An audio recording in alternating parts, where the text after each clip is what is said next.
بدگمانی کرنے والا احمق بھی ہے، مفت میں مقدمہ لے رہا ہے. قیامت کے دن اس سے سوال جواب ہوگا، دلیل پیش کرو میرے فلاں بندے سے کیوں بدگمانی کرتے. اب دیکھو یعنی کتب خانہ دوا خانہ یہ میری ملکیت ہے، یہ نہیں کرایہ نہیں ہے اس کا. اب کوئی شخص کہے صاحب دیکھیے یہ لوگ مدرسہ کھول کر کے جائیداد بنا رہے ہیں. ارے ظالموں پوچھ بھی تو لو، بدگمانی حرام کا فعل کیوں کرتے. میرا مکان 4 لاکھ کا بچا، آج وہ میں منہ سے نکل آیا، وہ مکان میرا 4 لاکھ کا بکا، اس سے ہمارا کاروبار ہے چل رہا. اور بھی انسان کو ہوش نظر رکھنا چاہیے کہ کیا کیا اور بھی ذرائع ہو سکتے.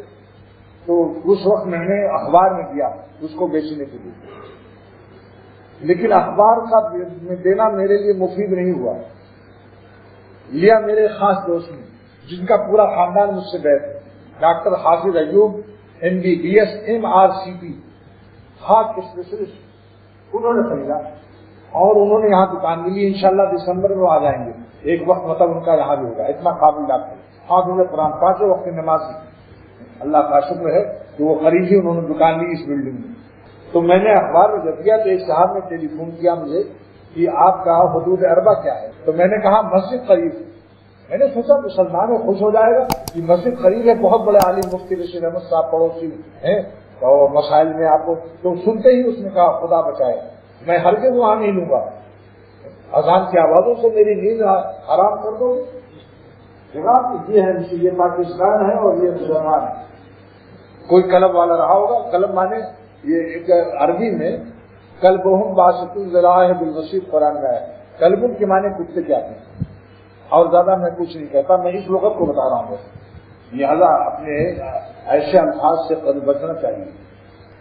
مطلب اس پر بتلا دیا کہ آج کل یہ حالت ہے کہ اذان ایسی پیاری چیز کہ مالک اپنے غلاموں کو یاد فرما رہے ہیں. کوئی باپ اپنے بچے کو شفقت سے پکارے کہ آؤ بیٹا میں تمہیں دیکھنا چاہتا ہوں.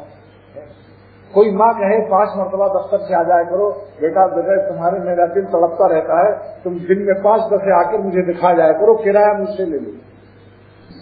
تو کوئی بیٹا ایسا نالائق ہوگا جو کہے گا میری ماں ظالم ہے کہ 5 وقت بلاتی، کہے گا بلکہ اپنے دفتر میں کہے گا میری ماں کو دیکھو کتنی شفقت اس کو ہے کہ 5 وقت بلاتی.